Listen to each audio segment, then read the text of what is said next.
England will be hoping to produce more of the impressive play exhibited against Tunisia when they face Panama in a World Cup Group G clash on Sunday.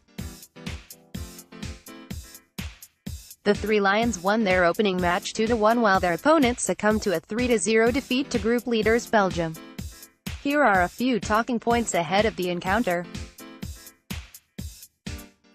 Unlocking a stubborn defense. Belgium ran out comfortable 3-0 winners against Panama in the end, but they didn't exactly cruise through proceedings.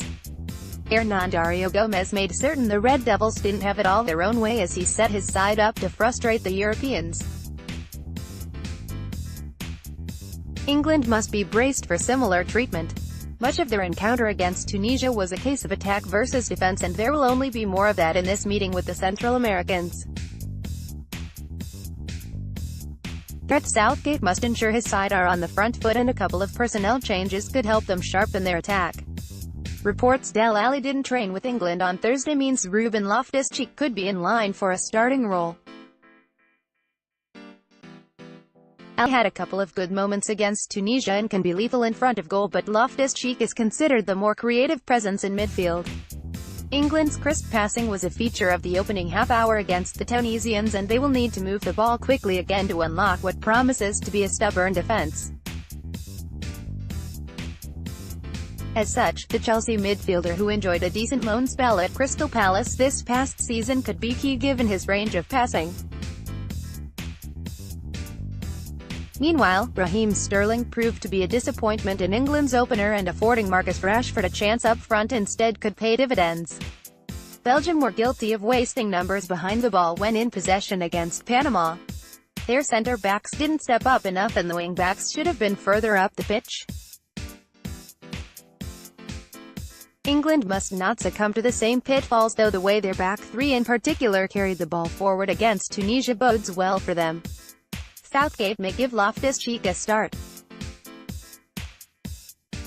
Panama bring the pain given England's display early on in their opener. Panama will be wary of allowing the Three Lions time and space to find their rhythm.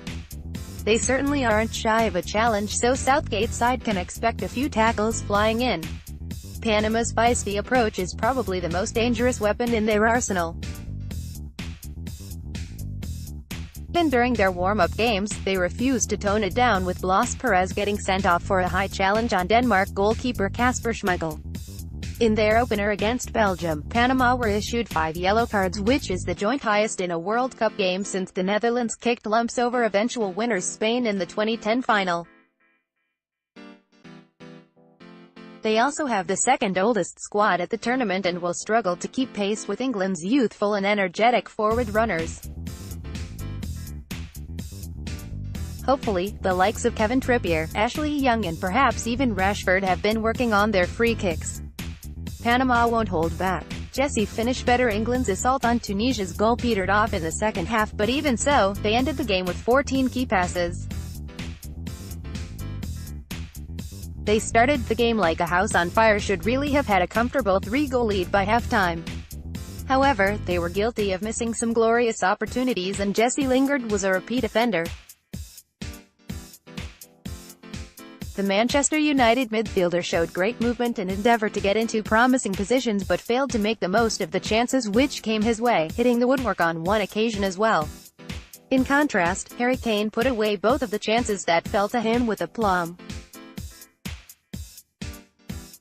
While the skipper was always expected to shoulder the bulk of the goal-scoring responsibility, some of the other players need to step up.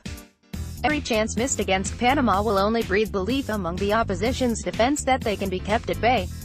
England must be more clinical.